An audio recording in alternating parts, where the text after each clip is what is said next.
Are we on here? Shalaha and hi everybody. You guys can hear me? This is Lisa George. Are we up, Zen? No, 30 seconds. Okay, thank you. Okay. Sorry, I don't have the volume turned on in my I'm YouTube. watching it. I don't hear you. Okay. So maybe 20 seconds by now.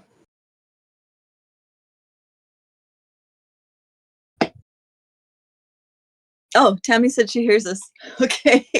Okay, you're good. Okay. Hey, great to see all of you. Shalom and welcome everyone to another episode of the End Times Apocalypse here. This is Lisa George. And of course, I have with me our awesome host, Zen Garcia. We are excited to present to you an interesting book today, another one of the End Time Apocalypses. If you would like to read along with us, we are going to be reading out of the Great Commission 3, the End Times Apocalypses. You can purchase the Great Commission. It's a series of 3 books. It's available at sacredwordpublishing.com. Maybe one of the moderators can put that link up in the chat. That would be awesome. Thank you again to our moderators for joining us. I see so far we have Patrick and we have Tammy. Great to see you guys. And thank you again for all the rest of you for joining us in the study today. I also am going to be using the Old Testament pseudepigrapha translated in the 1980s by James Charlesworth. As I've used it before, I prefer this one to read right alongside with everything else because of the notes on the introduction and throughout the text. And it also has references throughout the text relating to other biblical books as well as other pseudepigraphal books. But I wanted to introduce to you Zen Garcia, who's with me here. Zen, how are you doing today, brother? I'm great. And I appreciate you, Lisa, and for all those that do celebrate Christmas, at least gathering with your families and honoring the birth of Christ, even though we know he wasn't born in December, but in September. But still, it's awesome that the world, at least acknowledges the Immaculate Conception, entering into mortality to redeem us and to restore us to our first estate and to save us and eternity and infinity with being with him, and it's just an amazing gift, and we're so very, very fortunate. But yeah, how are you? Hey, I'm doing good. I did my 10 stings today and just have a load of energy. So I'm really excited to be reading here. I've been doing a lot of sewing for my granddaughter. It's so fun to dress her up in all kinds of little outfits I'm making for her. So that's been something I've been busy with. But yeah, just otherwise, just I'm excited. I'm happy to know too that the world still does celebrate the birth of Christ for the most part. I think that they're still trying to take Christ out of Christmas, which of course they will. This world is governed at this time by fallen angels, and they want to try to diminish that aspect as much as possible. But there's just so much more information out there than when I was growing up celebrating Christmas with my family. I mean, what a deception that they show Joseph and Mary being the same age. Like I was not aware of that whole thing until about 5 years ago when you taught me that, Zen. Right. Yeah, and that Joseph had sexual relations with Mary, even though it's very clear through all the manuscripts that he is called the Virgin for a reason, because she was Yes. perpetual virgin and remained so her entire life. Yeah, exactly, Zen. Sherry is saying in the chat that she can hardly hear you. I'm not sure if you could boost your mic up a little bit. I can hear you just fine, but can anyone else hear Zen okay? If you guys can let us know in the chat. I just saw the comment there from Sherry Papin. But yes, thank you guys. Thank you for joining us, Sherry, another one of our moderators. Oh, and Brick just came in. Brick, great to see you, brother. Thank you, Sherry, and thank you, Brick. And yes, I did turn it up, so it should be good now. Okay, right on. And also, for those of you who are not aware, we do have Digital Readers Club every Saturday.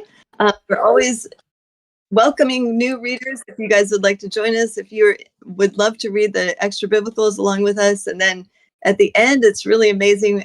We always have a discussion, and we get to hear Zen's extremely broad knowledge on all of these topics with studying the pseudepigraphals for longer than any of the rest of us, I'm sure.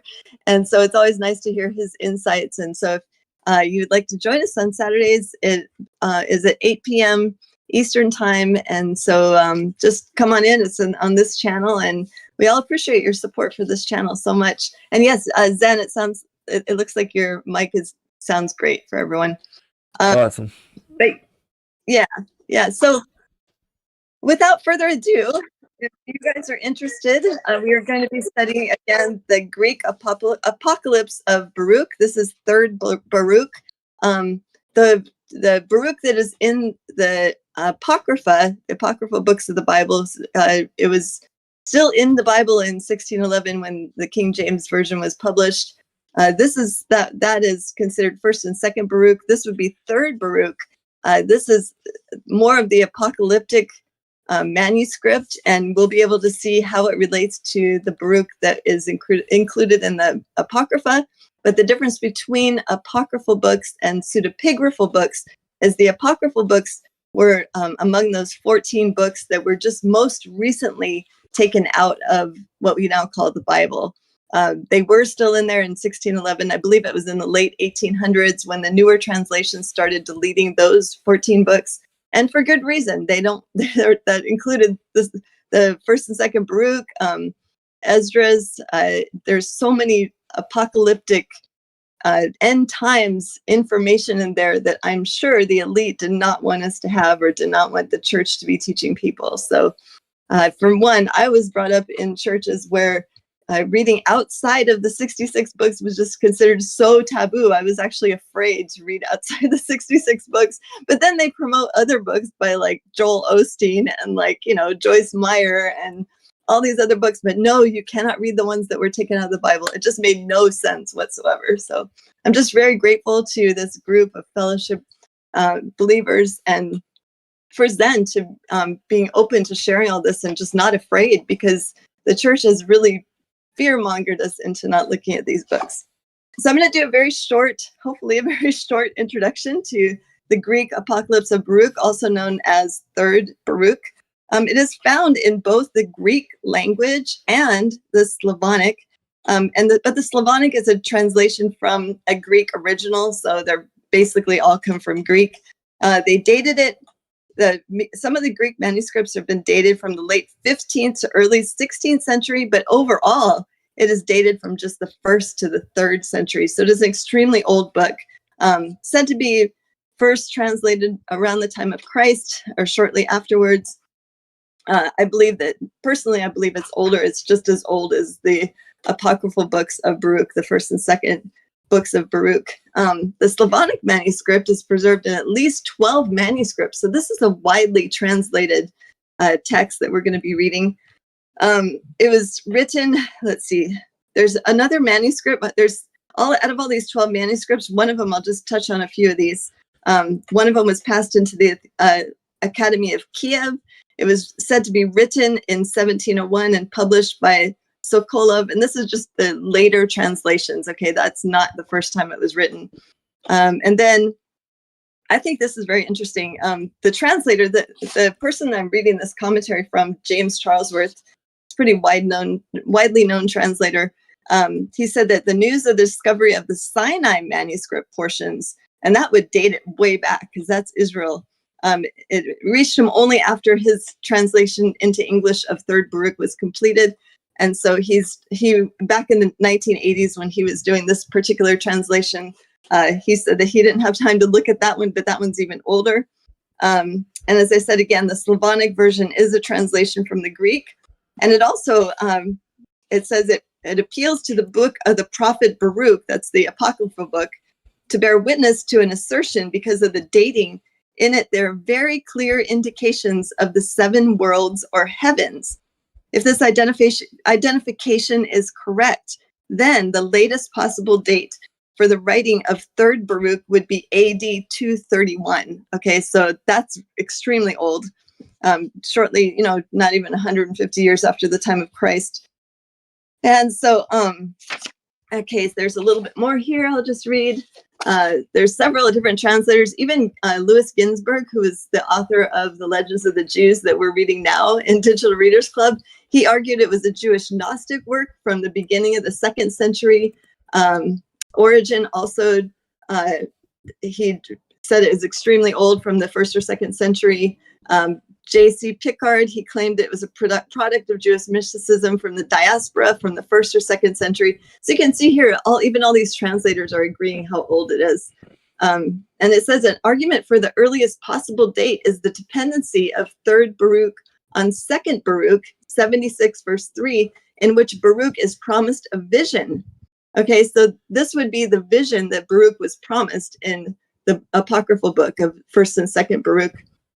And there are several different scribal inserts. We'll read something about Christian priests that are talked about in here, but that doesn't make the writing itself dated in the 17th century or something.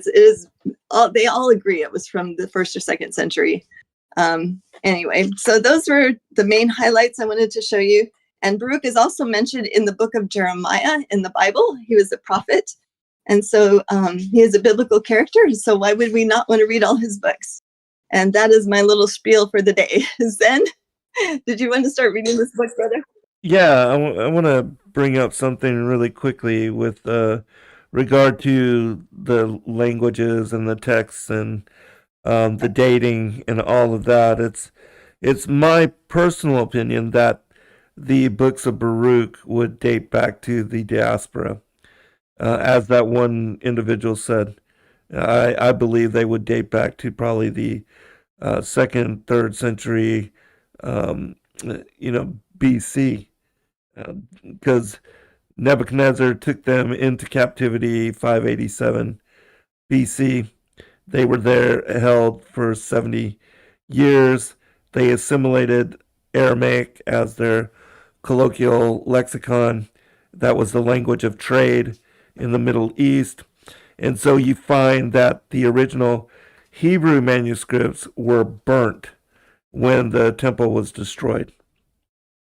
And that's why we see that both Ezra, Baruch, Jeremiah, they were all taken into Babylon, Daniel as well.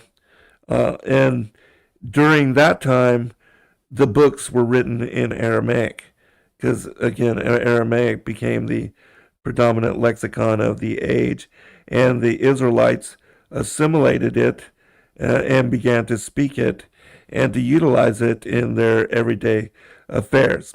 Hebrew took a back seat and was just the language of the scholarly, the priestly class. And we have the Targum, which is the translation of the original Hebrew Torah into Aramaic, and it dates also back to 4th century BC. And when the temple was rebuilt, reestablished, Cyrus Darius, allowing the Israelites to go back and to reconstruct the temple and to fund it. And that's when, instead of having to read the Torah and then read in the Aramaic, which they did not understand, the Hebrew, they kept having to stop the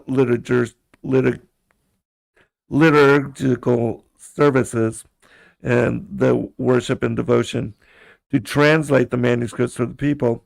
And so that's when the official Targum, which Targum meaning translation, came into being. And we have published those, the Aramaic and the Palestinian. Targum, it's my opinion again that they predate the Septuagint, and that the original, all the ancient manuscripts were written in Hebrew, and then during the diaspora, that's when the switchover happened. And so we find Jeremiah, who was, of course, the high priest that warned about Jerusalem being taken over and that the temple would be destroyed. The kings ignored him, and Baruch was his scribe, and the one that wrote down the things that he said, because he was a prophet and a priest, and Daniel also during that time, and we find that those particular books were written in Aramaic. And so the Aramaic and the Syriac documents are older than the Greek. And the Nice. Septuagint was translated in the first century BC. I think it was 123 BC, something thereabouts. And so, again, my opinion is that those texts, even though, yes, there are now, um, the Hellenistic translations, which are the Greek, and also that um, afterwards, the Slavonic, the Latin, now English, and all the other languages um, that they were translated, but originally again Hebrew, Aramaic, and then the Greek.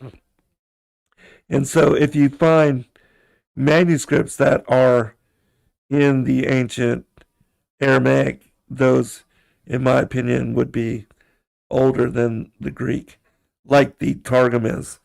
Um, and a lot of people, they don't date it that way.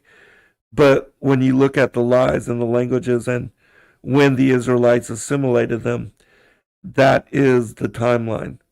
And so that, should help people to understand what they're reading and where they are originated, derived, and connected to. But yes, Wow. let's start. Did you want to comment, Lisa? And then we can get into it. I just wanted to share a quick testimony from one of our moderators when several years ago, she heard you reading this book, the Book of Baruch. And this was years ago, Jen. So she was listening to your podcast. This is before she was a moderator. And she told me that the book just made her break. Like she was just crying. She was in her closet and she gave her life to Messiah. She gave her life to Christ because of your reading this book. It was like the Holy Spirit just spoke to her.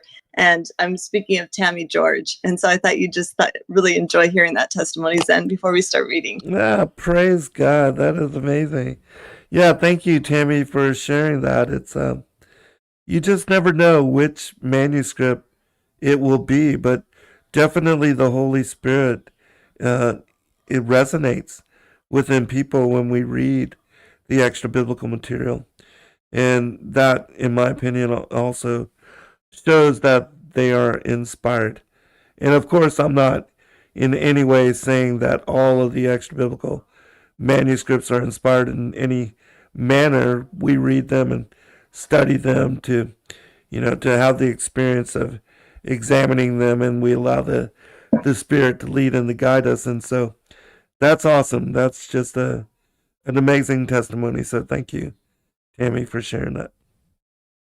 Yeah, I just thought it was so special.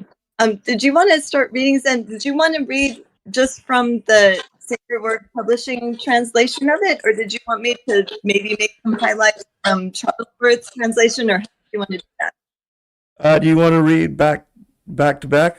We can do both of them.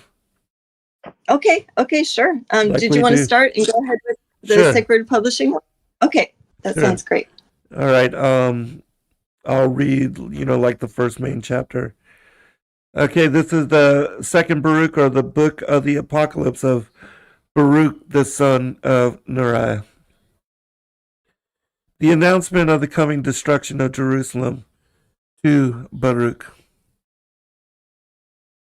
And it came to pass in the 25th year of Jeconiah, king of Judah, that the word of the Lord came to Baruch, the son of Neriah, and said to him, Have you seen all that this people are doing to me? That the evils which these two tribes, which remained, have done are greater than those of the 10 tribes which were carried away captive. For the former tribes were forced by their kings to commit sin, but these two of themselves have been forcing and compelling their kings to commit sin. For this reason, behold, I bring evil upon this city and upon its inhabitants, and it shall be removed from before me for a time. And I will scatter this people among the Gentiles, that they may do good to the Gentiles. And my people shall be chastened, and the time shall come when they will seek for the prosperity of their times. For I have said these things to you, that you may bid Jeremiah and all those that are like you to retire from this city. For your works are to this city as a firm pillar, and your prayers as a strong wall. And I said, O Lord, my Lord, have I come into the world for this purpose, that I might see the evils of my mother? Not so, my Lord. If I have found grace in your sight, first take my spirit, that I may go to my fathers and not behold the destruction of my mother. For two things vehemently constrain me, for I cannot resist you, and my soul, moreover, cannot behold the evils of my mother. But one thing I will say in your presence, O Lord, what therefore will there be after these things? For if you destroy your city and deliver up your land to those that hate us, how shall the name of Israel be again remembered? Or how shall one speak of your praises? Or to whom shall that which is in your law be explained? Or shall the world return to its nature of aforetime, and the age revert to primeval silence? And shall the multitude of souls be taken away, and the nature of man not again be named? And where is all that which you did say regarding us? And the Lord said unto me, this city shall be delivered up for a time, and the people shall be chastened during a time, and the world will not be given over to oblivion. All right, I'll turn it back over to you, but just wanted to highlight, remember, he is speaking to the word of the Lord, which is Christ, Savior, Messiah. All right, Lisa. Amen, Zen. I was following along with translation, and I'm thinking maybe we should just read the Sacred Word Publishing one that you have here, and I will just continue on from where you left off, because it's going to be kind of redundant, repeating it the same thing over again. Okay, sounds good. If that's right with you. Okay. All right. The heavenly Jerusalem. Do you think that this is that city of which I said, on the palms of my hands have I graven you? This building now built in your midst is not that which is revealed with me, that which prepared beforehand here from the time when I took counsel to make paradise and showed Adam before he sinned. But when he transgressed the commandment, it was removed from him, as also paradise. After these things, I showed it to my servant Abraham by night among the portions of the victims. And again, also, I showed it to Moshe on Mount Sinai, when I showed to the likeness of the tabernacle and all its vessels. And now, behold, it is preserved with me as paradise. Go, therefore, and do as I command you. And I answered and said, so then I am destined to grieve for Zion, for your enemies will come to this place and pollute your sanctuary and lead your inheritance into captivity and make themselves masters of those whom you have loved. And they will depart again to the place of their idols and will boast before them. And what will you do for your great name? The Lord said unto me, my name and my glory are unto all eternity, and my judgment shall maintain its right in its own time. And you shall see with your eyes that the enemy will not overthrow Zion, nor shall they burn Jerusalem, but be the ministers of the judge for the time. But do you go and do whatsoever I have said unto you?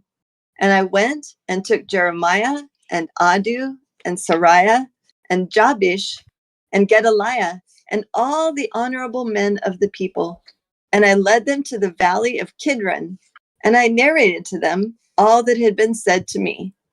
And they lifted up their voice, and they all wept. And we sat there and fasted until the evening.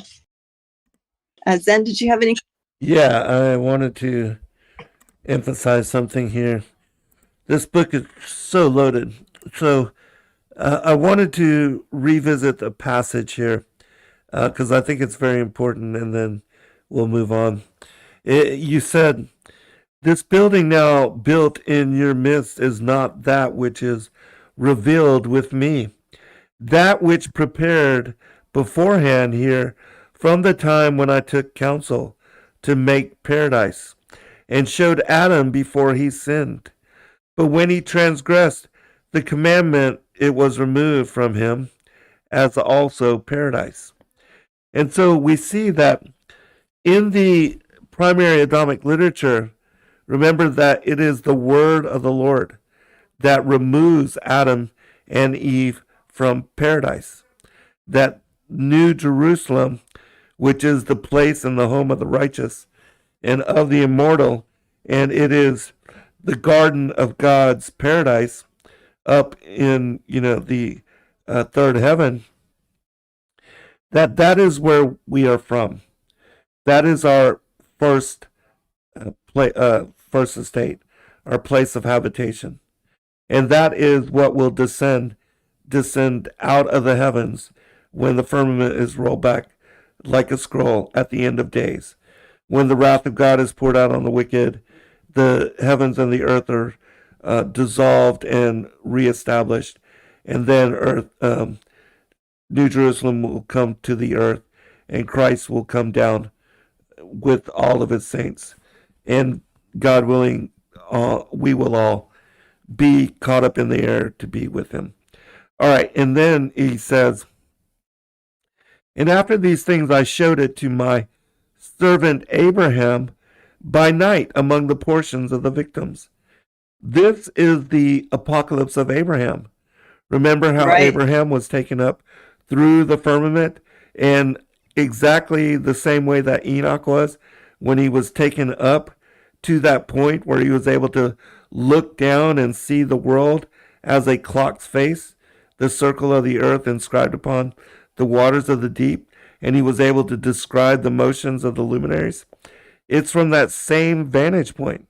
And so Abraham was also taken up there, and he describes the same thing from that vantage point and looking down upon the earth, and he sees the vision of, the people on the left and the people on the right, what happened in the garden and all of that.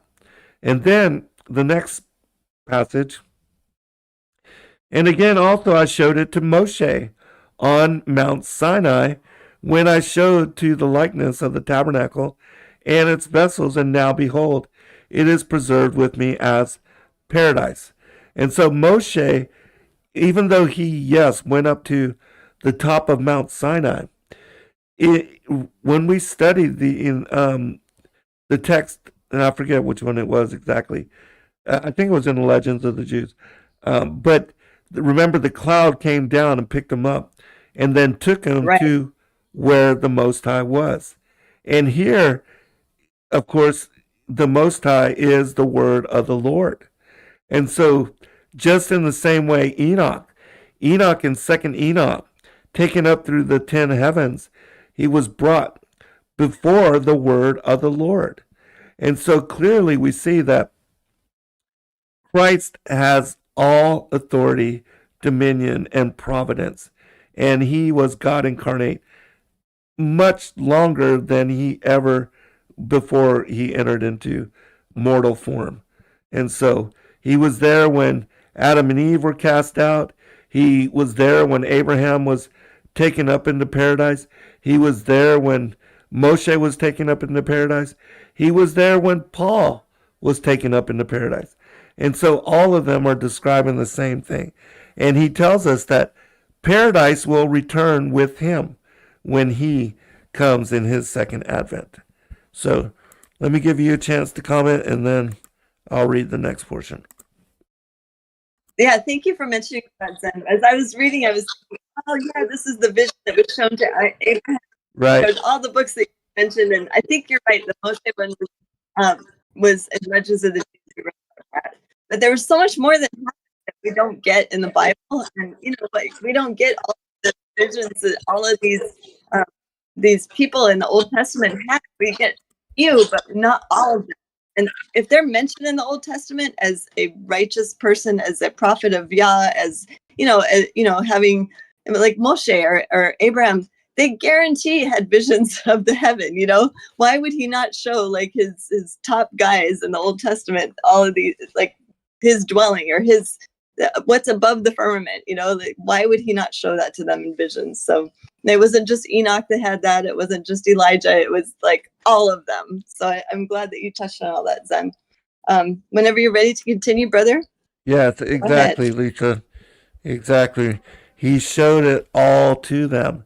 That's why they were able to write down and describe and to share, because they were physically taken up and to witness and to see.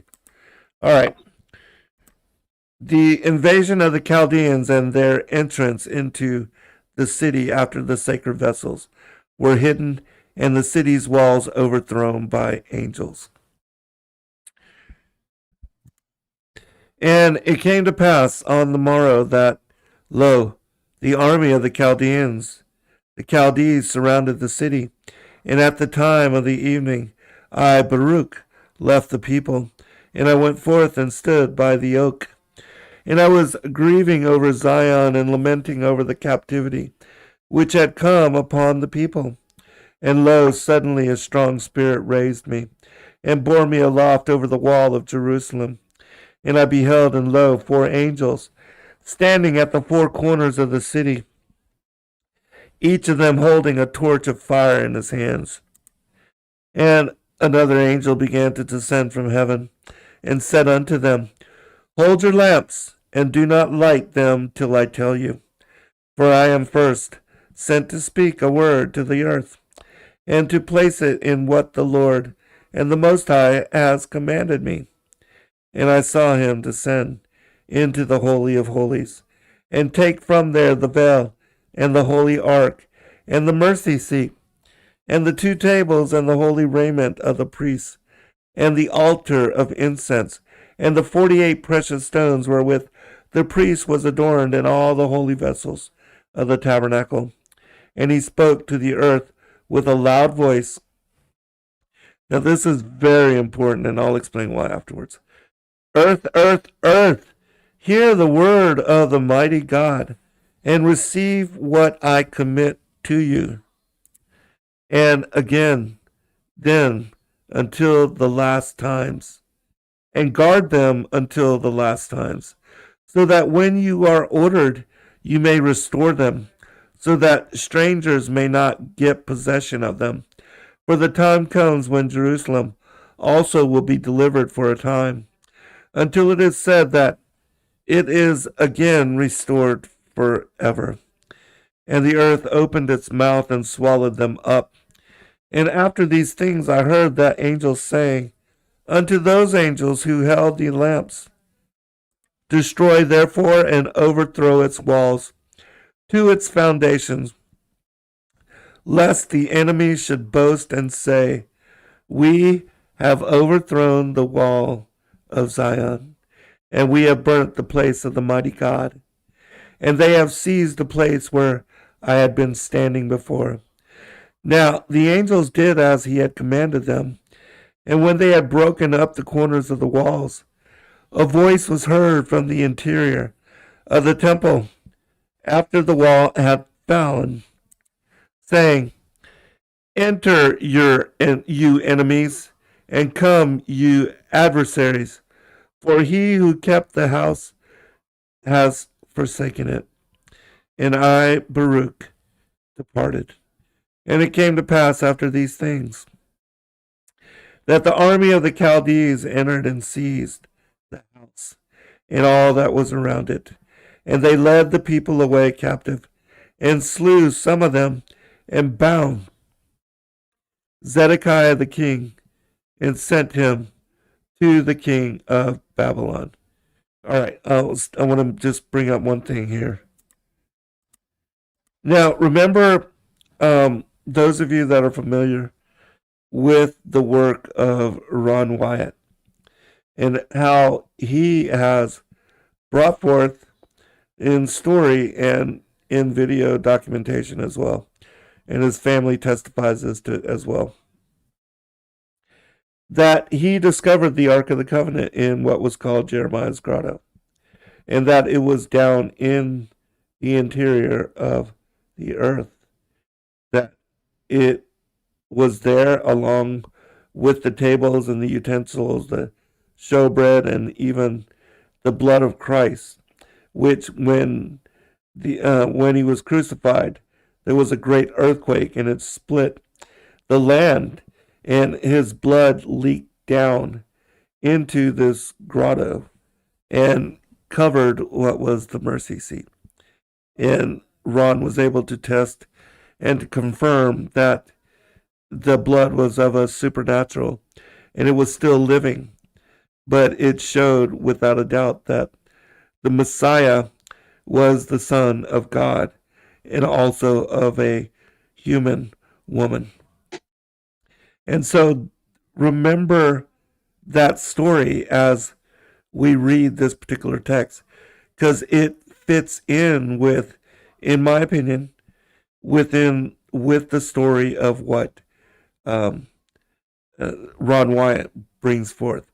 Because according to it, he went west towards the gate, and it was not, it was not taken outside of the city, but it was swallowed up and hidden. All these items, these sacred relics, were swallowed up and hidden by the earth. And it tells us that it would come out again at the time of the end. And we know that we are the fig tree generation. And so that is my opinion why the story of Ron Wyatt's discovery of, the ark and all of these items has come forth, because we are that last generation. It says, and guard them until the last times. All right, Lisa, turn it over to you. No, no, that's amazing. Then you make that connection. I was just saying, well, for sure, it was not Indiana Jones who got the Ark of the Covenant, like Hollywood wants to show us, but it would have been someone that was righteous before the Most High that would actually discover it. And from what I've read about Ron Wyatt and what I've seen in his videos, he was definitely a righteous man. And I'm glad that that is definitely a signal too, that we are here in the last days. And I totally agree with that, Zen. And I do believe that's extremely important. And maybe one of the reasons why in the late 1800s, this book was considered an apocryphal text and removed from the 66. They didn't want people reading this. They wanted everyone thinking, oh yeah, the Babylonians came and took it. And, that's why that the U.S. is sending military troops to conquer whatever in the Middle East. But no, it's been found. And I'm not sure what Ron Wyatt did with it, or if he buried it underneath there again, or what happened. But I'm just glad it was him that found it and not the enemies of the Most High God.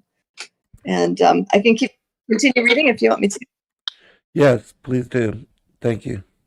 Okay. All right. And I, Baruch, came, and Jeremiah, whose heart was found pure from sins, who had not been captured in the seizure of the city. And we rent our garments, we wept and mourned and fasted 7 days. And it came to pass after 7 days that the word of God came to me and said to me, tell Jeremiah to go and support the captivity of the people unto Babylon. But do you remain here amid the desolation of Zion, and I will show to you after these days what will befall at the end of days. And I said to Jeremiah, as the Lord commanded me, and he indeed departed with the people. But I, Baruch, returned and sat before the gates of the temple, and I lamented with the following lamentation over Zion and said, blessed is he who is not born, or he who having been born has died.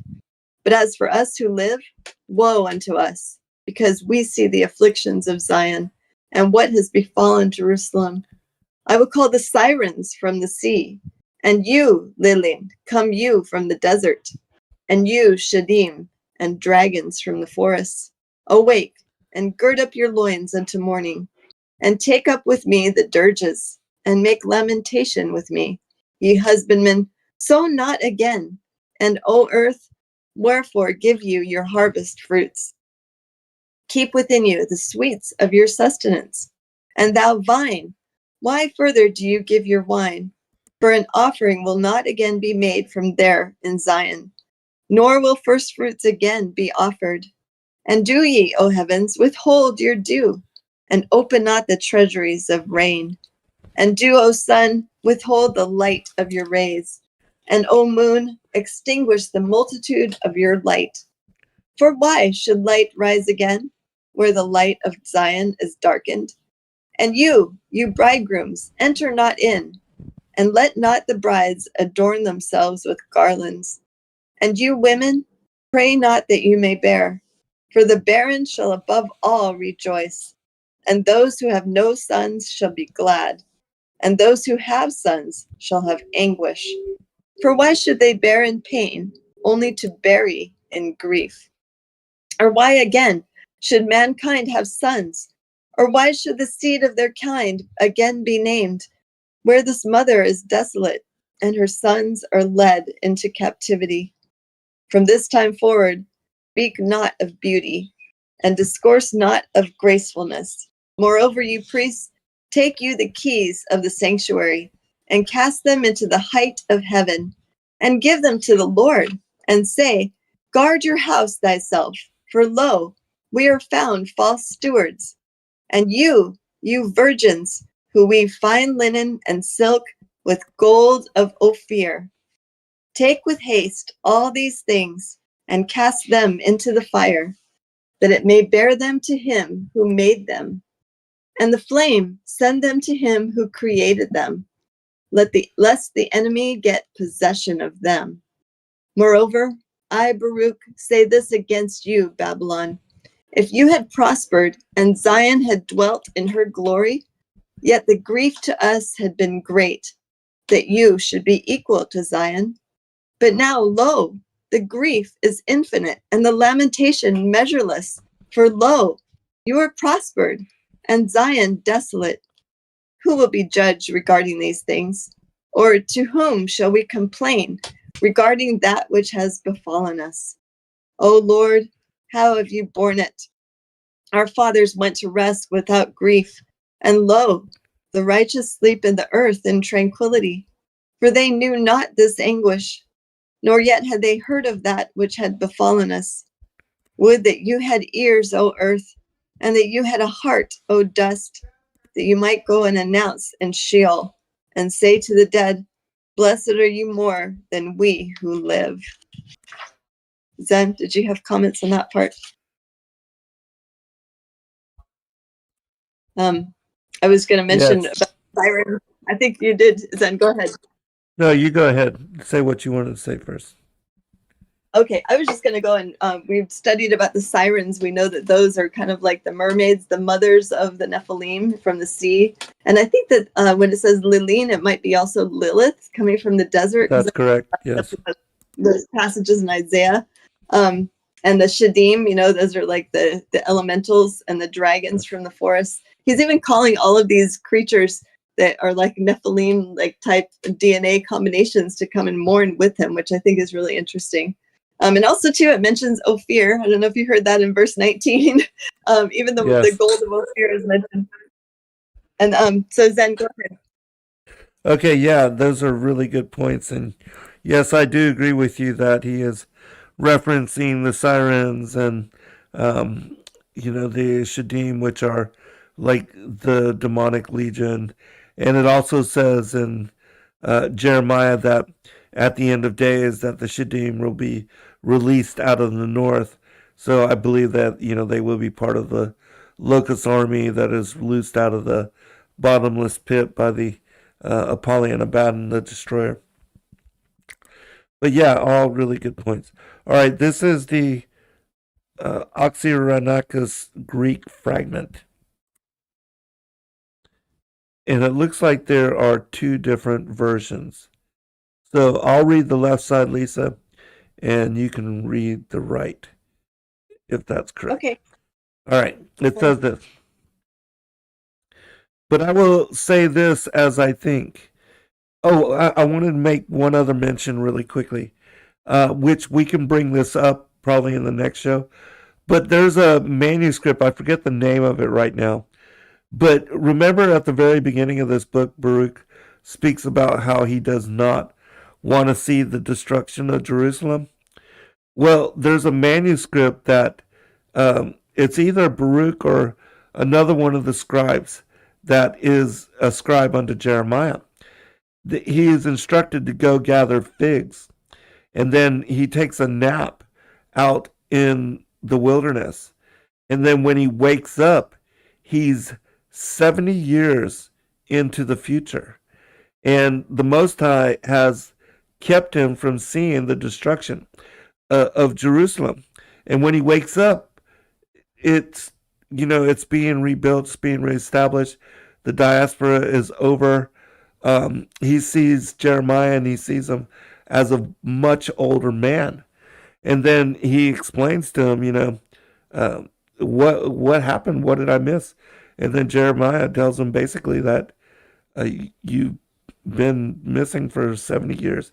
But anyways, that's a manuscript that also ties in with this one. So we'll share it. And it's very interesting because, it shows that God has all power, all authority, even over time, space, and dimension. So, but we'll continue with this for now.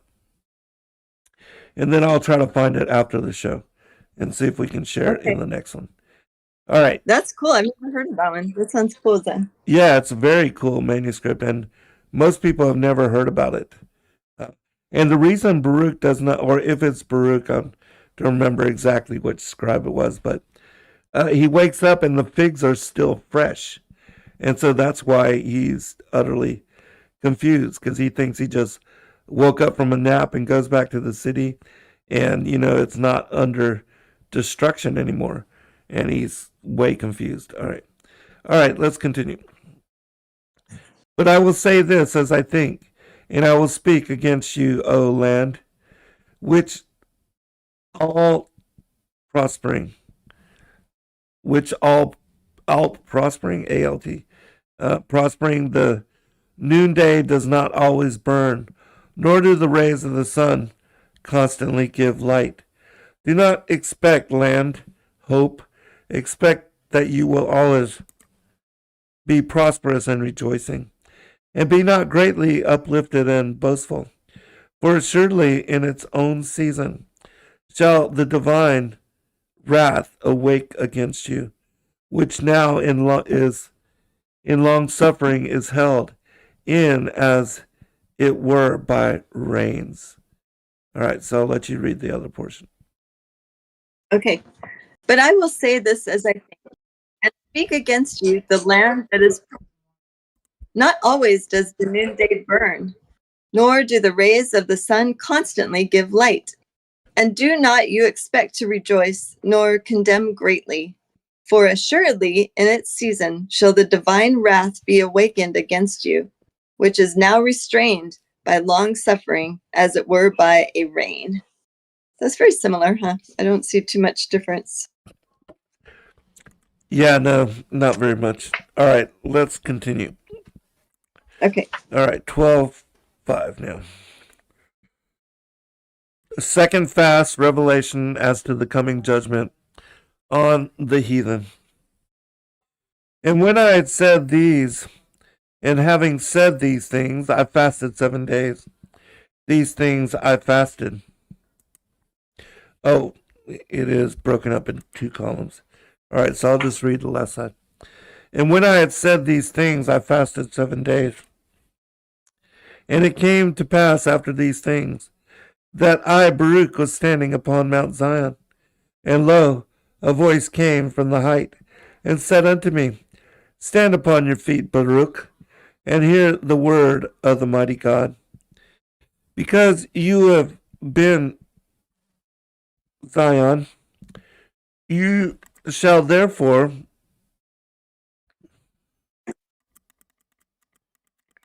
it goes across, never mind. All right, hold on. Because you have been astonished at what has befallen Zion, you shall therefore be assured. Oh, we'll just skip that other passage, Lisa, and keep Okay, going. sure. You shall Yeah. therefore be assuredly preserved to the consummation of the times, that you may be for a testimony, so that if ever those prosperous cities say, why hath the mighty God brought upon us this retribution? Say you to them, you and those like you who shall have seen this evil. This is the evil and retribution which is coming upon you and upon your people in its destined time, that the nations may be thoroughly smitten. And then they shall be in anguish. And if they say at that time, for how long? You will say to them, ye have drunk the strained wine. Drink you also of its dregs, the judgment of the lofty one, who has no respect of persons. On this account he had aforetime no mercy on his own sons, but affirmed them as his enemies, because they sinned, and then, therefore, were they chastened, that they might be sanctified. All right, I'll pass it over to you. Okay. But now, you people of the nations, you are guilty because you have always trodden down the earth and used the creation unrighteously. For I have always benefited you, and you have always been ungrateful for the beneficence. The righteousness of the righteous has profited neither them nor their city. God's judgments are incomprehensible.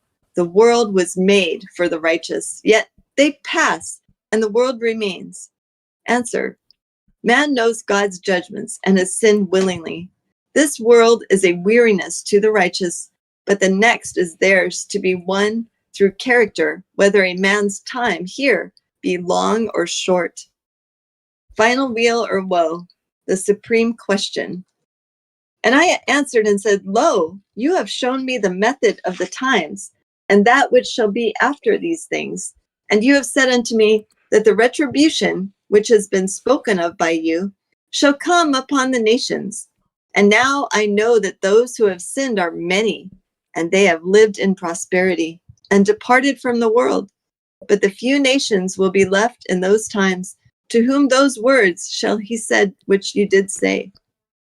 For what advantage is there in this? Or what evil worse than what we have seen befall us are we expected to see? But again, I will speak in your presence. What have they profited who had knowledge before you, and have not walked in vanity as the rest of the nations, and have not said to the dead, give us life, but always feared you, and have not left your ways? And lo, they have been carried off, nor on their account have you had mercy on Zion. And if others did evil, it was due to Zion, that on account of the works of those who wrought good works, she should be forgiven, and should not be overwhelmed on account of the works of those who wrought unrighteousness.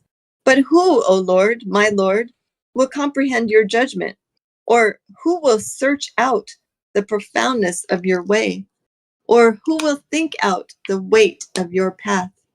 Or who will be able to think out your incomprehensible counsel?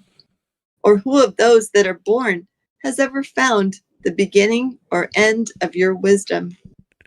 For we have all been made like a breath.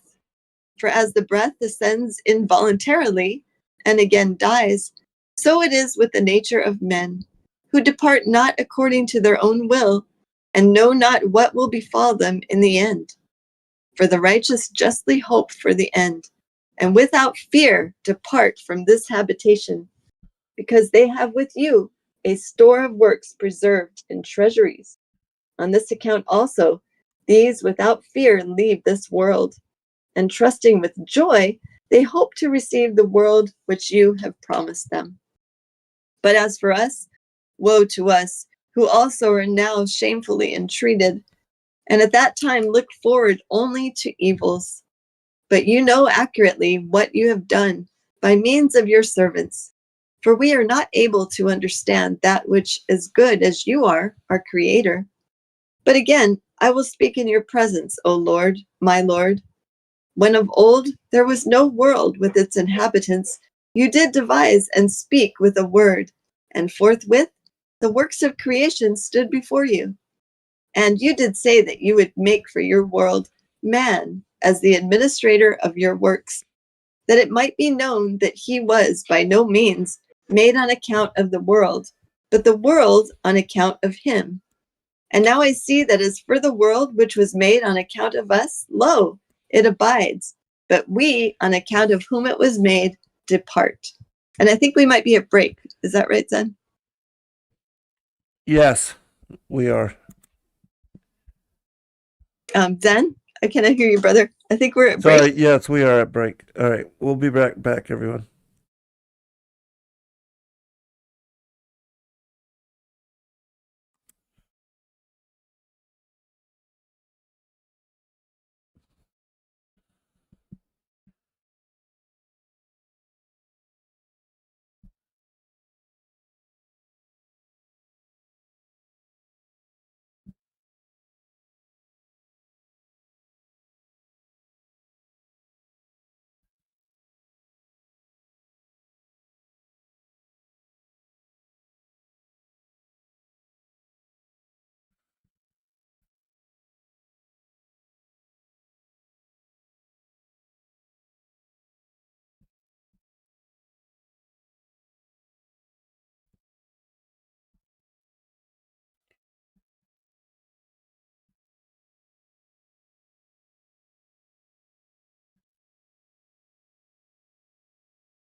$50.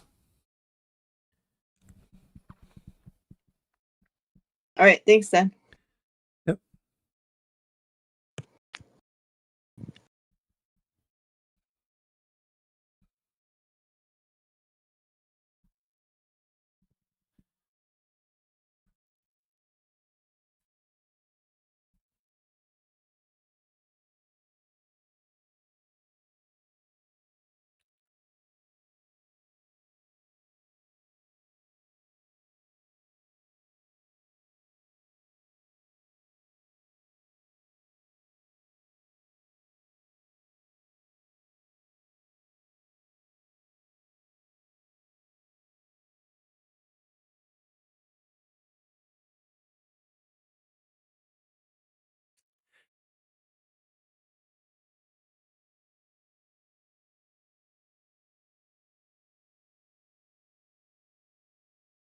20 seconds.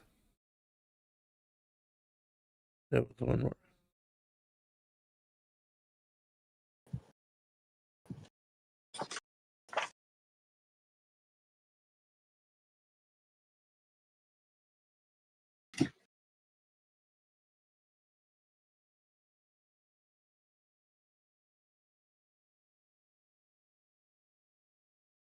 All right, welcome back, everybody. Second hour. I'm your host, Zen Garcia, and this is Momentary Zen here on Revolution Radio, and I'm joined by my good friend and co-host Lisa George, and we are covering the Apocalypse of Baruch, which is one of those um, end-time manuscripts specific to the fig tree generation, and it is from the Great Commission 3, which is a huge manuscript of ancient apocalyptic narratives, and this is the fifth in a series on this particular topic, and we'll be continuing and ongoing with a number of other texts. So we still got quite a number of shows to do on this, but at least you will have the material. And I do recommend getting the book, even if you just get the PDF, just to have it in print form. Or, in my opinion, is priceless, because at some point the internet will go down, in my opinion, and then they'll replace it with that. They have that whole internet too, which is it squashes and removes and takes out all alternative truth voices and only allows corporate propaganda and the big transnational companies to have presence on that particular internet. But anyways, all right, Lisa, are you ready for next portion? Yes, I am. I wanted to just comment real quick in the Charlesworth translation, the section that I just wrote, that I just read about. The title of it is "What is the profit of being righteous?" And it's kind of like Baruch is just asking all these questions, like, so what's the sense? Like, we're going to go through all this anyway. What is the sense of being righteous when it seems like the wicked are like having the last laugh, in other words? And we're just getting to the part where the Most High is about to answer him. So if you want to continue, Zen, pick up when Most High answers him. Okay, sure. But I did want to really quickly mention one passage that you had read, and then I'll move through. It says, "When of old there was no world, with its inhabitants you did devise, and speak with a word, and forthwith the works of creation stood before you." In the manuscripts, of course, it says that it was by the word and through wisdom that the heavens and the earth were established. And so here it's Baruch knows he's speaking to the word of the Lord. And so, of course, Christ did sing the creation into being, along with the assistance of wisdom, who is, of course, the Ruach Kadesh. Awesome. Yeah. All right. Here we go. Let me see where did you stop? Where it starts, it's number 15 at the bottom of page 205. All right, thank you.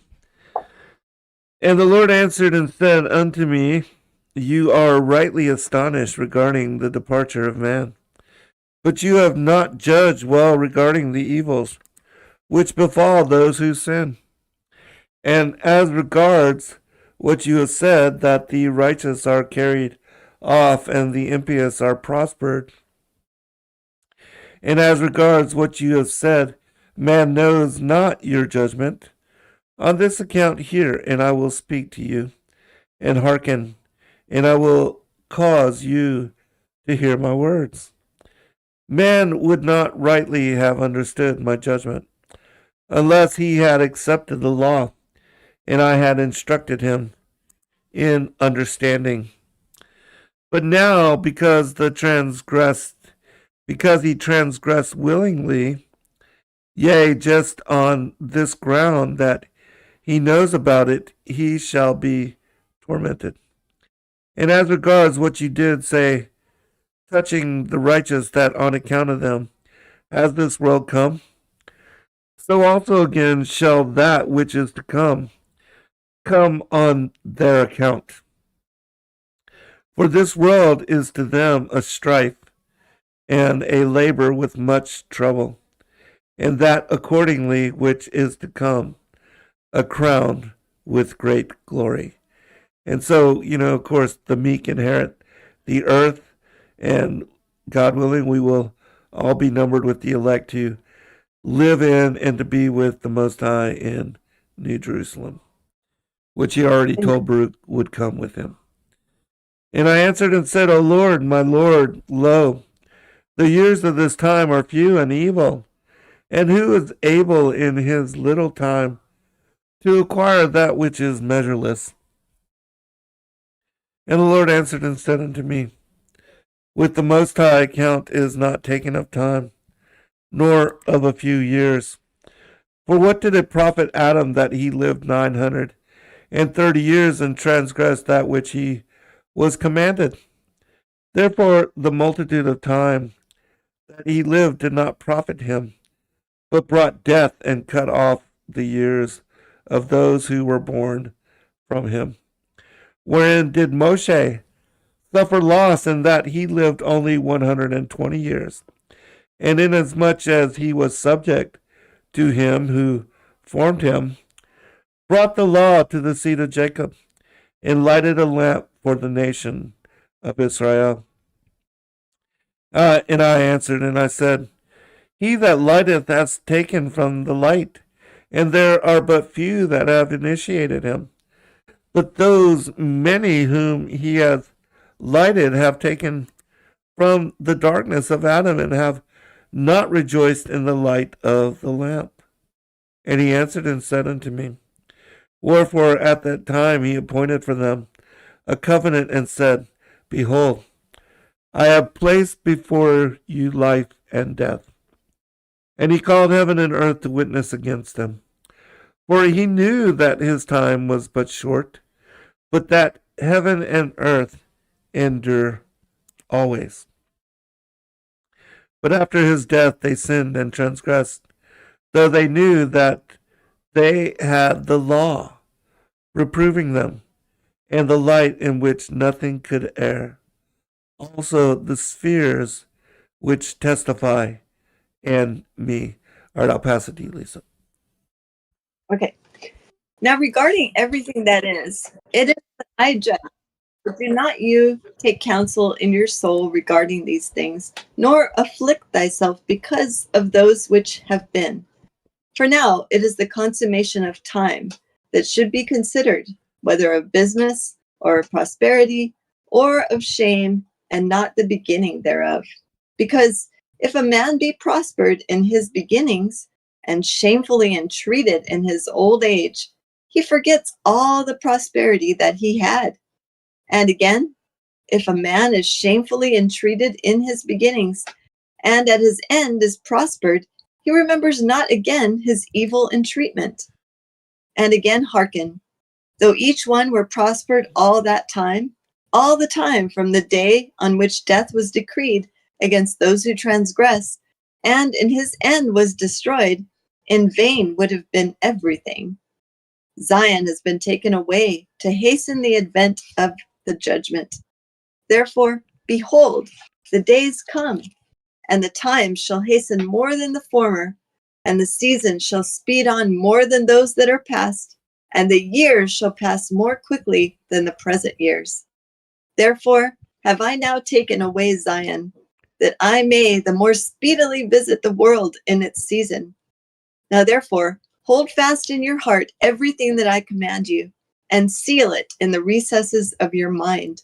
And then I will show you the judgment of my might, and my ways which are unsearchable.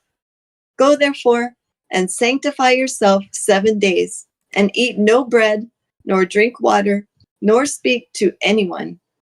And afterwards, come to that place, and I will reveal myself to you, and speak true things with you. And I will give you commandment regarding the method of the times, for they are coming, and tarry not. I just want to make a real quick comment here, Zen. So then this entire time, Baruch has been transported to Mount Zion, which Zen writes about in his book. It's at the far north, the Mount, I think also known as Mount Meru, the black, I mean, the huge tall mountain. I think it's the same one, Zen, that is referenced in Matthew, that Satan took Christ to be tempted. He took us to the high mountain. Yes, the Earth. Rupus Negra, the exceedingly Yes, high mountain.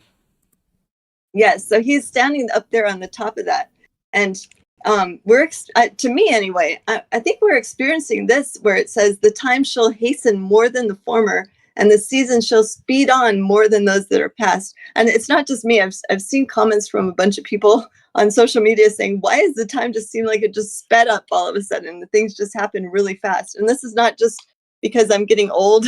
This is from like younger people as well. Have you noticed anything like that, Zen, happening? Yeah, absolutely. I have, and the scriptures are very clear that it says that unless the days be shortened, there should be no flesh left. But for the elect's sake, the days shall be shortened. And in some books and some manuscripts, it says that a month will become like a week like a day, and a day like an hour, and an hour like a minute, and a minute like a second, so that Right. everything is hastened, so that Christ will come again in second advent. And yes, come quickly, Lord.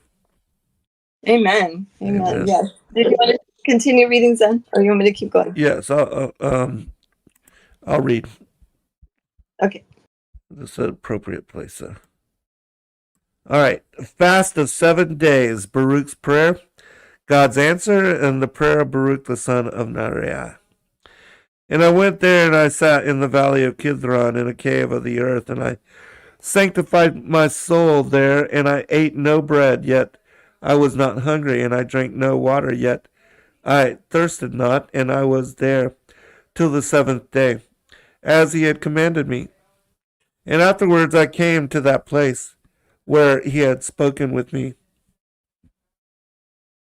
And it came to pass at sunset that my soul took much thought, and I began to speak in the presence of the Mighty One, and said, O you that have made the earth, hear me, that have fixed the firmament by the word, and have made firm the height of the heaven by the Spirit, that have called from the beginning of the world that which did not yet exist, and they obey you.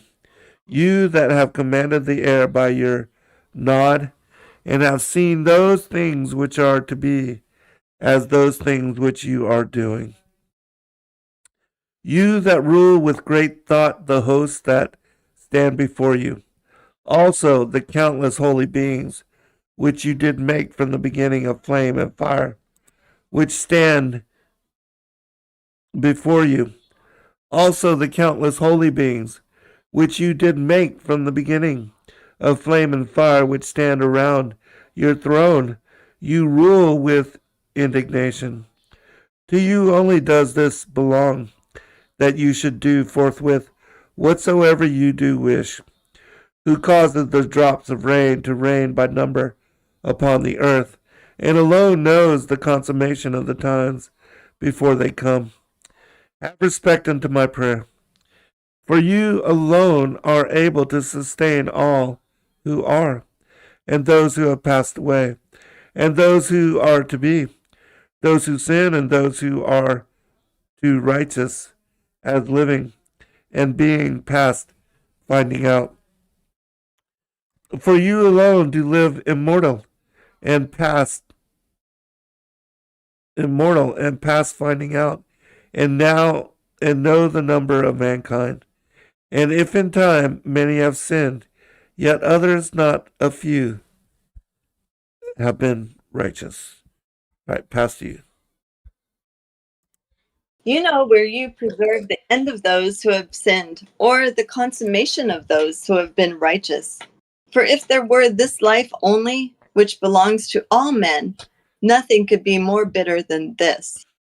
For of what profit is strength that turns to sickness, of fullness of food that turns to famine, of beauty that turns to ugliness? For the nature of man is always changeable. For what we were formerly, now we no longer are. And what we now are, we shall not afterwards remain. For if a consummation had not been prepared for all, in vain would have been their beginning. But regarding everything that comes from you, do you inform me? And regarding everything about which I ask you, do you enlighten me? How long will that which is corruptible remain? And how long will the time of mortals be prospered? And until what time will those who transgress in the world be polluted with much wickedness? Command, therefore, in mercy, and accomplish all that you said you would bring, that your might be made known to those who think that your long suffering is weakness, and show to those who know not that everything that has befallen us and our city until now has been according to the long suffering of your power. Because on account of your name, you have called us a beloved people. Bring to an end, therefore, henceforth mortality, and reprove accordingly the angel of death, and let your glory appear, and let the might of your beauty be known, and let Sheol be sealed, so that from this time forward it may not receive the dead, and let the treasuries of souls restore those which are enclosed in them. For there have been many years like those that are desolate, from the days of Abraham and Isaac and Jacob, and of all those who are like them, who sleep in the earth, on whose account you did say that you had created the world. And now, quickly show your glory, and do not defer what has been promised by you. And when I had completed the words of this prayer, I was greatly weakened. And it came to pass after these things that, lo, the heavens were opened, and I saw, and power was given to me, and a voice was heard from on high, and it said unto me, Baruch, Baruch, why are you troubled? He who travels by a road but does not complete it, or who departs by sea but does not arrive at the port, can he be comforted? Or he who promises to give a present to another but does not fulfill it, is it not robbery? Or he who sows the earth but does not reap its fruit in its season, does he not lose everything? Or he who plants a plant, unless it grows till the time suitable to it, does he who planted it expect to receive fruit from it? Or a woman who is conceived, if she bring forth untimely, does she not assuredly slay her infant? Or he who builds a house, if he does not roof it and complete it, can it be called a house? Tell me that first. And I answered and said, Not so, O Lord, my Lord. And he answered and said to me, Why therefore are you troubled about that which you know not? And why are you ill at ease about things in which you are ignorant? For as you have not forgotten the people who now are, and those who have passed away, so I remember those who are appointed to come. Because when Adam sinned and death was decreed against those who should be born, then the multitude of those who should be born was numbered. And for that number, a place was prepared where the living might dwell and the dead might be guarded. Before, therefore, the number aforesaid is fulfilled, the creature will not live again. For my spirit is the creator of life, and Sheol will receive the dead. And again, it is given to you to hear what things are to come after these times. For truly, my redemption has drawn nigh, and it is not far distant as aforetime. For behold, the days come, and the books shall be opened, in which are written the sins of all those who have sinned. And again, also the treasuries in which the righteous of all those who have been righteous in creation is gathered.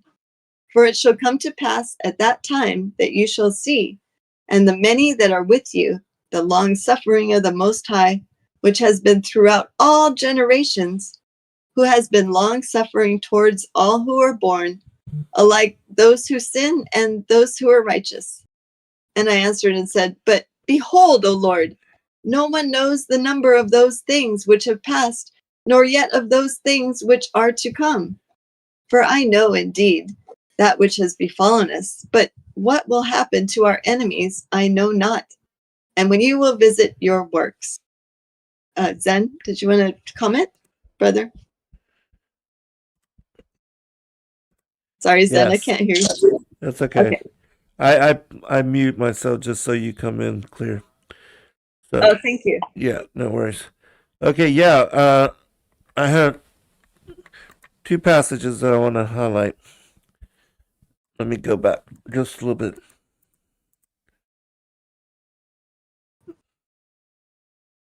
Okay, this clearly shows that Baruch knows that Christ will come again, that not only will he come in first advent, but that he will come in second advent. And that at his second advent, that's when he will return with New Jerusalem. And it's my opinion that he knows these things because they had access to the books of Enoch, which even the books of Enoch that we have cover this and relate the story. In the animal farm parable, of course, we see the entirety of this story laid out in metaphor. But he says this, and reprove accordingly the angel of death, and let your glory appear, and let the might of your beauty be known, and let Sheol be sealed, so that from this time forward it may not receive the dead, and let the treasuries of souls restore those which are enclosed in them. And so Baruch also knows that when Christ comes the first time, that when he dies on the cross, he will descend down into Sheol, and he will free Adam and all those that, being born into the world, when they died, they were held in Abraham's bosom.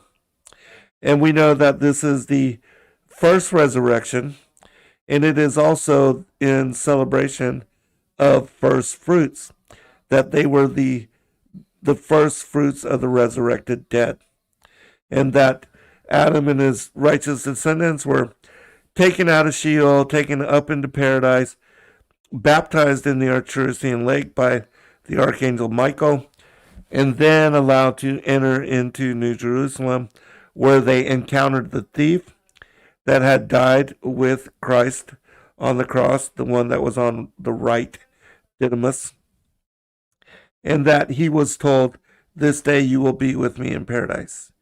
And so he went there to await the coming of Messiah. And Christ appeared and came with all of the righteous descendants, took them back up to their first estate, to paradise where they had fallen from.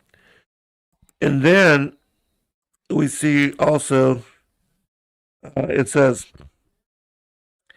because when Adam sinned and death was decreed against those who should be born, then the multitude of those who should be born was numbered.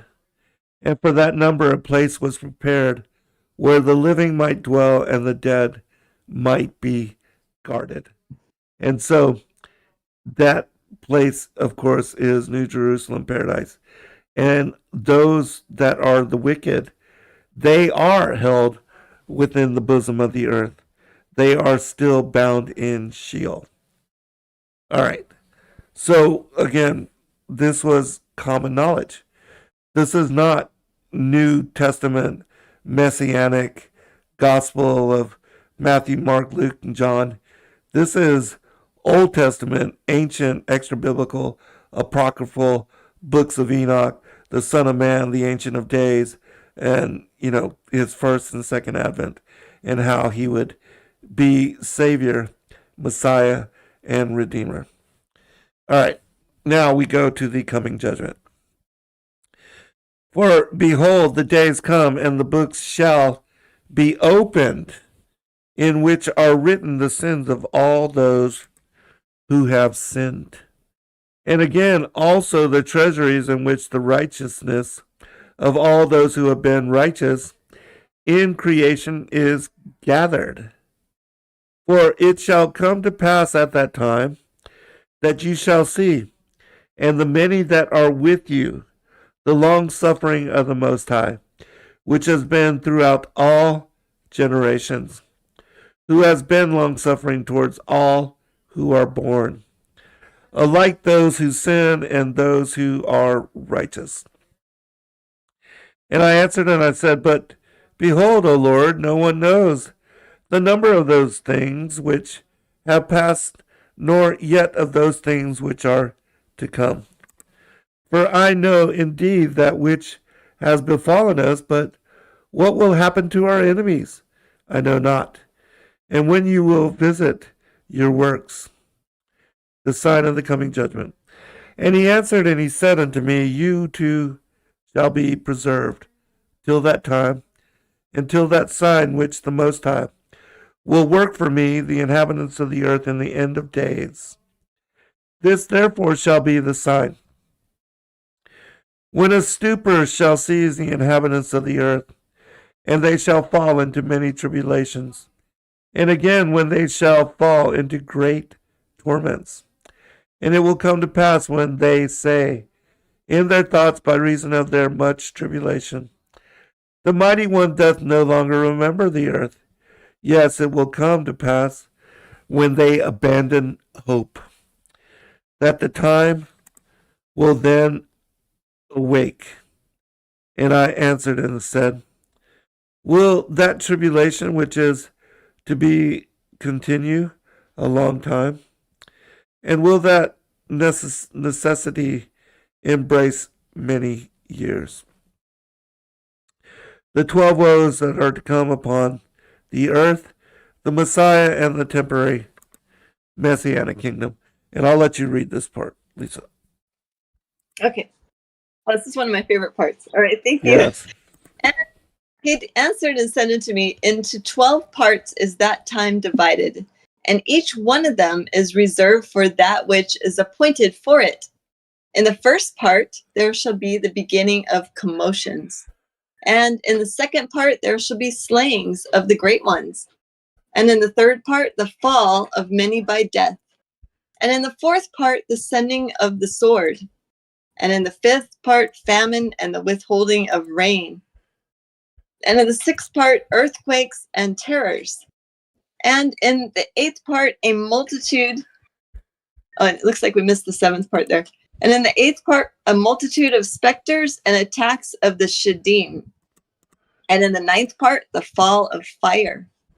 And in the 10th part, rapine and much oppression. And in the 11th part, wickedness and unchastity.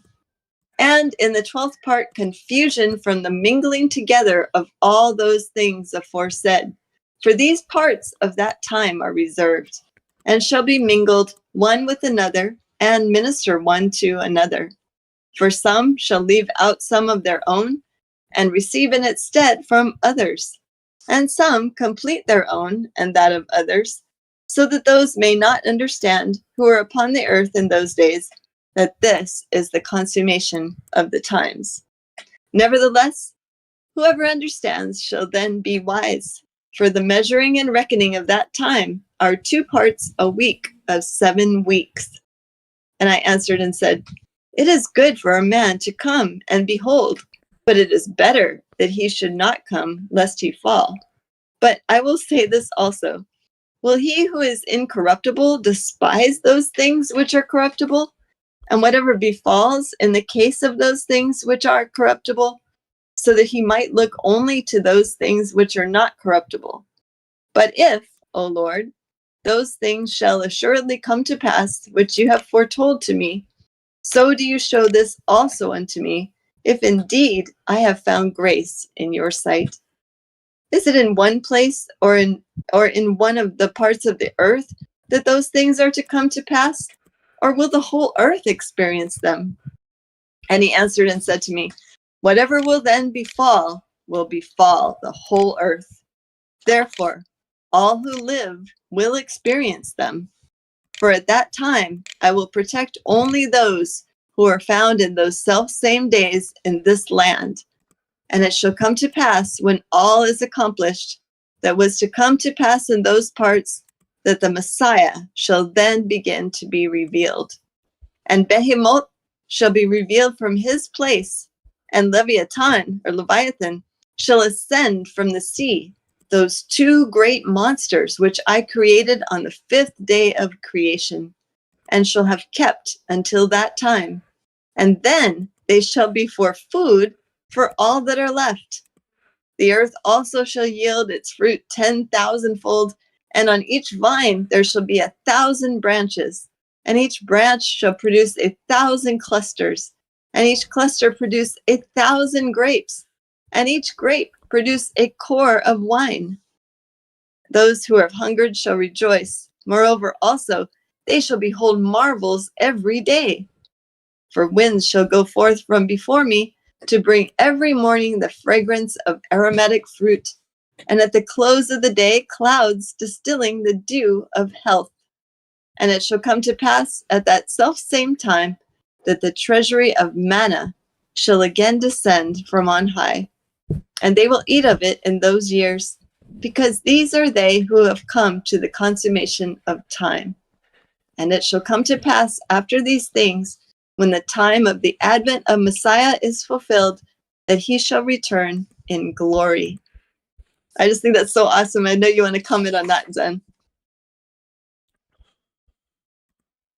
Is describing all the things that are coming on earth.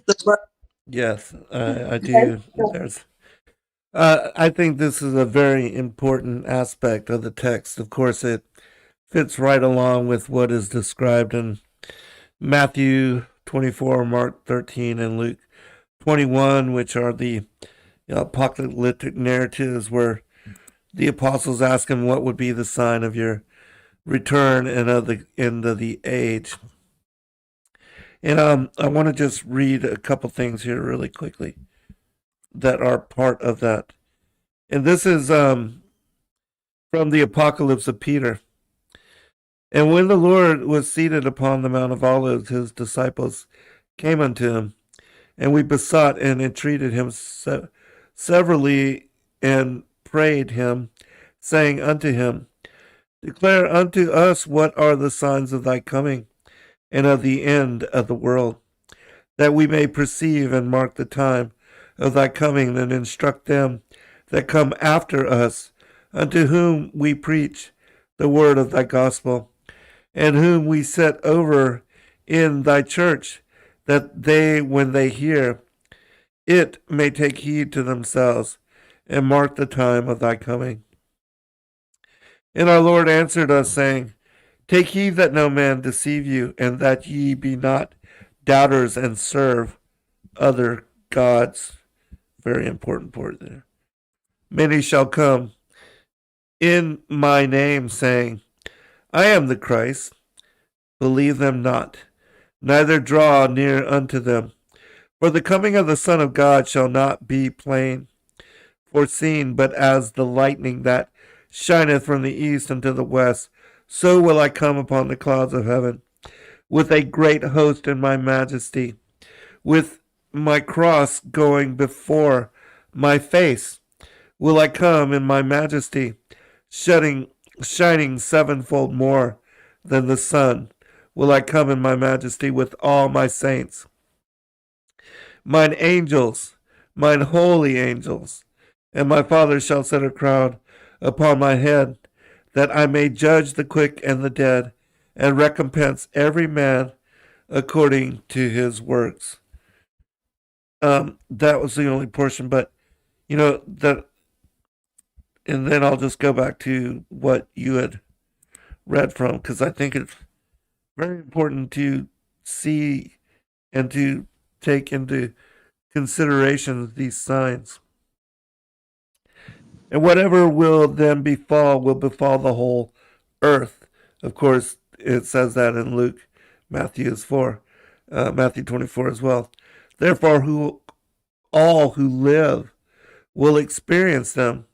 For at that time I will protect only those who are found in those selfsome days in this land. And it shall come to pass, when all is accomplished that was to come to pass in those parts, that the Messiah shall then begin to be revealed. And Behemoth shall be revealed from his place, and Leviathan shall ascend from the sea, those two great monsters which I created on the fifth day of creation, and shall have kept until that time. And then they shall be for food for all that are left. The earth also shall yield its fruit 10,000-fold, and on each vine there shall be 1,000 branches, and each branch shall produce 1,000 clusters, and each cluster produce 1,000 grapes, and each grape produce a core of wine. That's exactly what it says in the Revelation of Saint John the theologian as well. And Right. this next part is very important as well. And those who have hungered shall rejoice. Moreover, also they shall behold marvels every day. For winds shall go forth from before me to bring every morning the fragrance of aromatic fruits. And at the close of the day, clouds distilling the dew of health. And it shall come to pass at that selfsame time that the treasury of manna shall again descend from on high, and they will eat of it in those years, because they are they who have come to the consummation of the time. Uh, and it shall come to pass after these things, when the time of the advent of the Messiah is filled, that he shall return in glory. Now, there's a part, and I don't see it right now, but it speaks about how the rain shall be withheld. And that is also spoken about in the Revelation of St. John the Theologian. It says that the land will become baked like clay in a kiln, and it will become hard, and there will be no water found. And the elites and all those that are left on the earth during those times, they will dig deep wells seeking clean and fresh water, because there will be no rain, and they will find no water, but only blood to drink. And I think that the blood that it's speaking about is that with every coming of the destroyer, and the destroyer is always linked to the judgments that the Most High brings upon the world. It was linked to the floods, it was linked to the Exodus. But when it comes and it appears in our heavens, in our skies, it drops this red dust. And this red dust turns all the waters, like blood. And so Well, that I think that's what it's speaking about in Revelation, in Wormwood, and how everything, will be blood, and that they will be forced to drink blood. Because, of course, we know that they do indeed indulge in the ritual of shedding blood and drinking it, and also frightening the victim so that it is infused with adrenaline, and it is like a drug to them. So they are drinking the blood, and the Most High is going to bring that as part of the judgment against them at the end of days, in my opinion. Lisa? yeah, I was just, it sounds, this part of the text sounds a lot like the book of Second Esdras as well. So I Yes, just wanted to exactly. read a little part of this. Good point. We talked about the Rupus Negra before the break, and I wanted to just read, if you don't mind, a couple verses in Second Esdras Yeah, sure, please. that describe that a little bit, because it's kind of cool. Because just imagine, this is Baruch. He's standing at the very top of Rupus Negra, and this is the same magnetic mountain in the far north, and this is also the same place, according to Second Esdras, that the Messiah will come and judge from. And so I'm going to read from Second Esdras chapter 13, verse. I'm going to start with verse 30. All right, so, and this is again very similar to what we're reading here in the book of Baruch. Bewildered of mind shall come over those who dwell on the earth. They shall plan to make war against one another, city against city, place against place, people against people, and kingdom against kingdom. And when these things come to pass and the signs occur, which I showed you before, then my son will be revealed. Or in other translations says the anointed one, whom you saw as a man coming up from the sea. And when all the nations hear his voice, every man shall leave his own land and the warfare that they have against one another, and an innumerable multitude shall be gathered together, as you saw, desiring to come and conquer him. But he will stand on the top of Mount Zion, and Zion will come and be manifest to all people, prepared and built, as you saw the mountain carved out without hands. And he, my son, will reprove the assembled nations for their ungodliness. This was symbolized by the storm, and will reproach them to their face with their evil thoughts and with the torments with which they are to be tortured. And he will destroy them without effort by the law, which is symbolized by the fire. And so this is like, and he's going to be gathering another peaceable, the lost tribes and those who follow him after he destroys the evil ones and, the Nephilim, the kings and rulers of the earth, all of that. But I just think it's so cool that this is the exact spot that, and I don't think Baruch is the only one who's had vision over there at the mountain in the north. I think there's been other prophets, and I'm not sure. I'm trying to remember if it was John that was over there. I think it was several of the apostles as well. It seems to be one of I know it's one of the favorite spots of the Most High on earth. As mentioned in the book of First Enoch, I think it's like Mount Zion, Mount Sinai, and the Mount of the East, which is like Mount Safar, the one in the Philippines. It kind of makes like a triangle, like it's described in First Enoch. And so he loves to do like the visions on these three mountains. Like this is the mountain where the Messiah will return to. The Mount Sinai is where Moses had that amazing vision and received the commandments. And then, of course, Mount Hibok or the Mount Safar, the Mount of the East in the Philippines, is where the revelation of the Magi took place, or the Maganu, which is in their language, where the Messiah first appeared on earth in bodily form, well, actually in the form of the star that sort of shape-shifted, as we were reading about in the revelation of the Magi.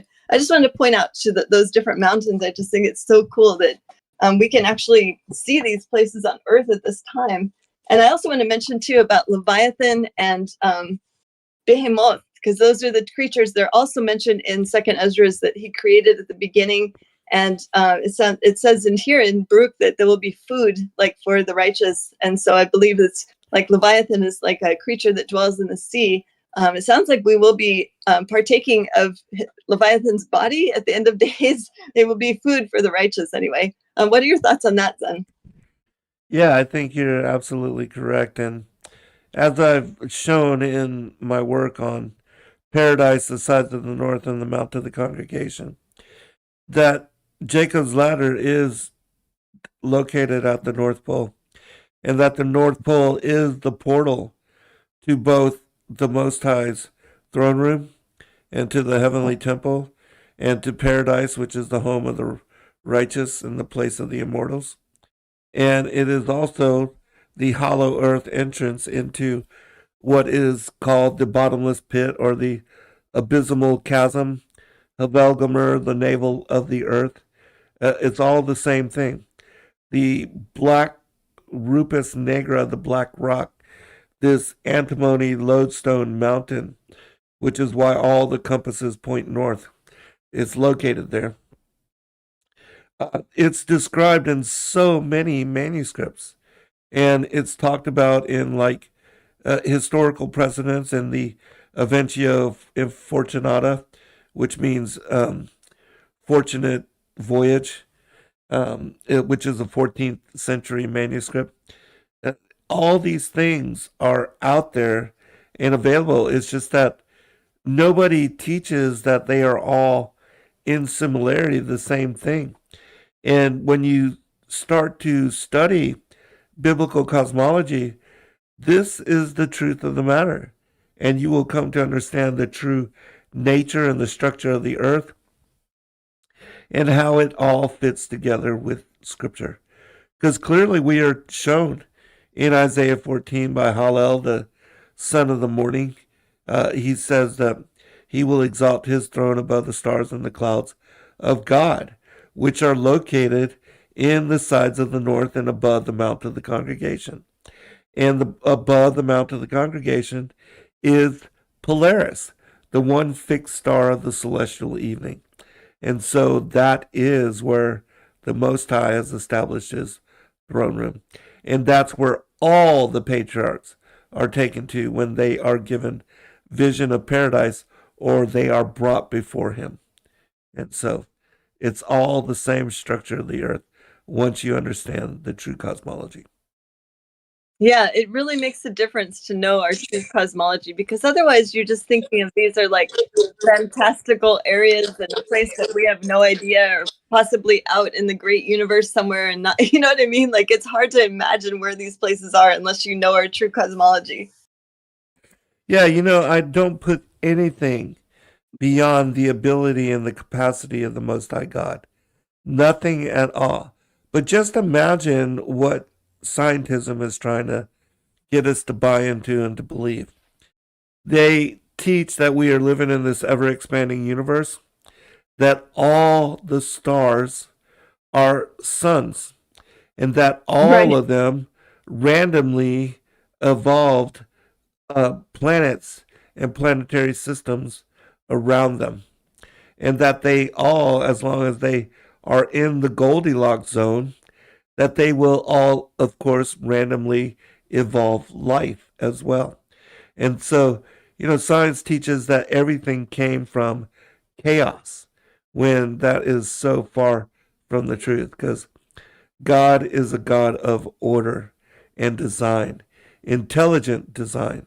And once you understand that and you're able to grasp, what we are speaking about with regard to biblical cosmology, because so few are even able to open themselves up to such possibility.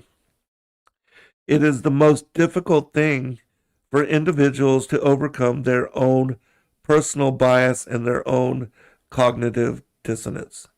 And so the challenge for each of us in as we have all now overcome, the prohibition to read and study from the extra biblical manuscripts.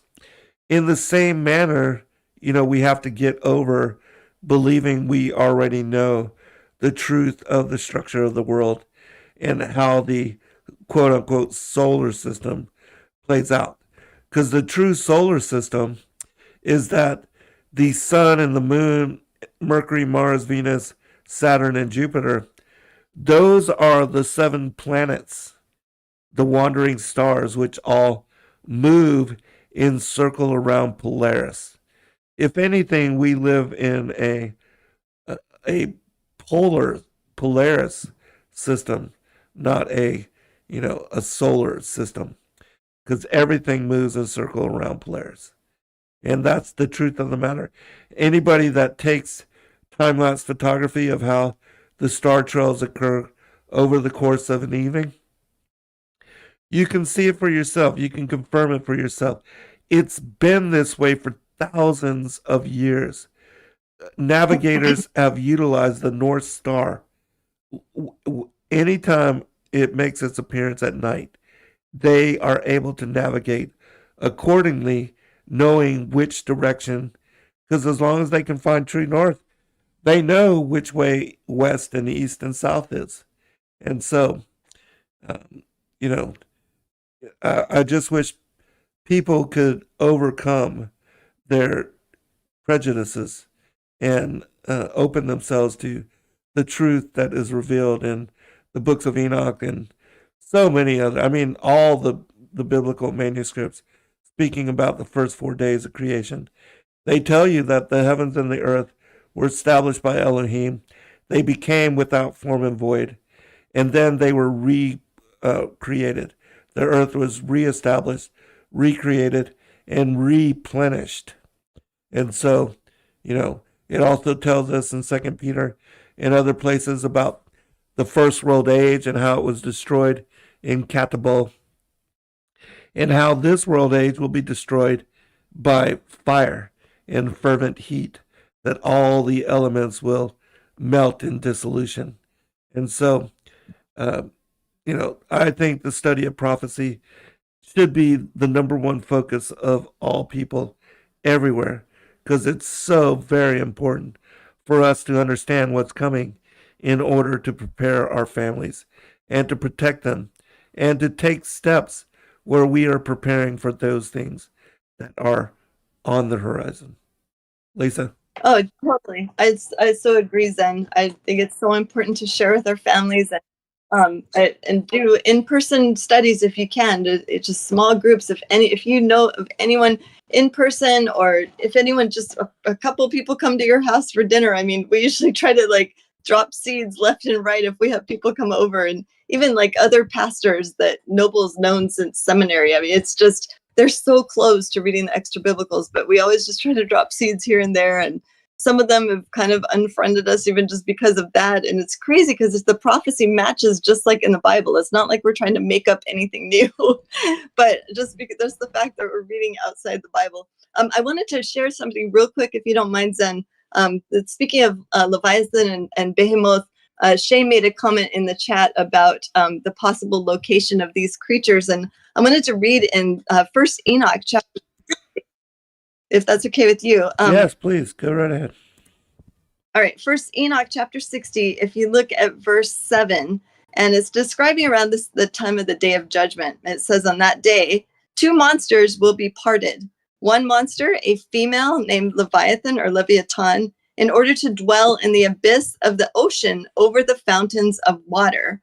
And the other, a male called Behemoth, which holds his chest in an invisible desert, whose name is Dundain, east of the Garden of Eden, wherein the elect and the righteous ones dwell, wherein my grandfather was taken, the seventh from Adam, the first man whom the Lord of spirits created.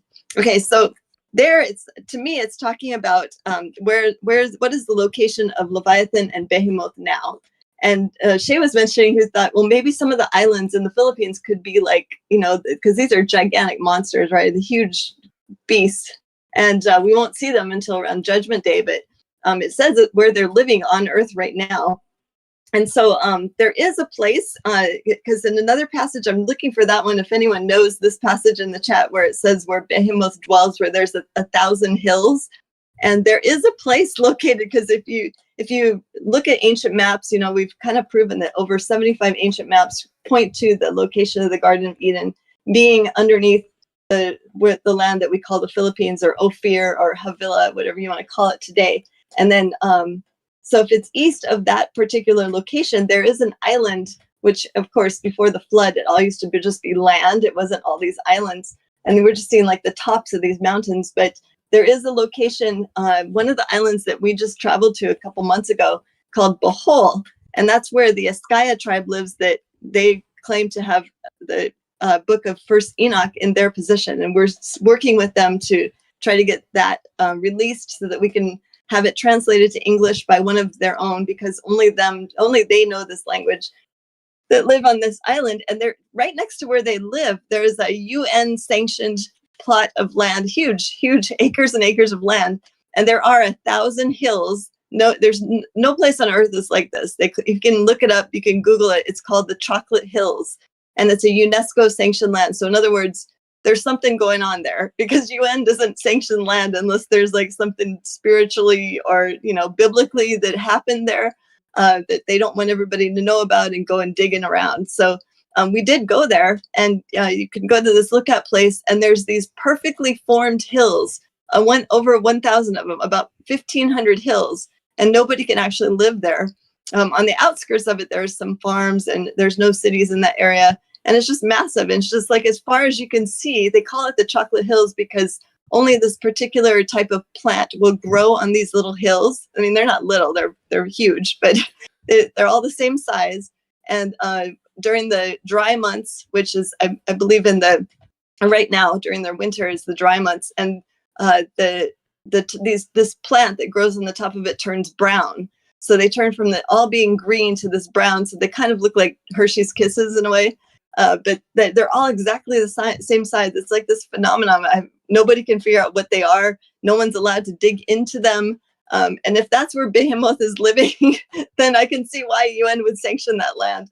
And also, too, it talks about Leviathan is dwelling in the abyss of the ocean over the fountains of water.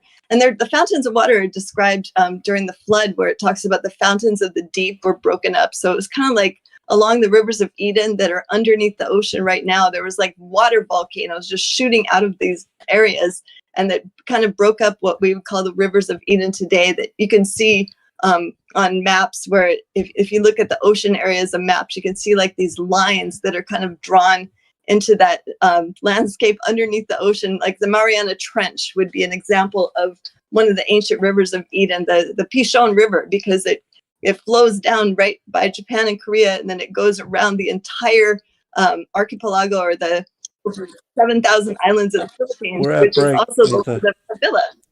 Oh, I'm sorry. All right. Thank you. We're at break, everyone. God bless all of you. Until next week, be blessed. Good night, all. Shalom. Thank you, everyone. Shalom. Thank you, Zen. Thank you, Lisa. Be blessed. Good night, all. Bless you too, brother.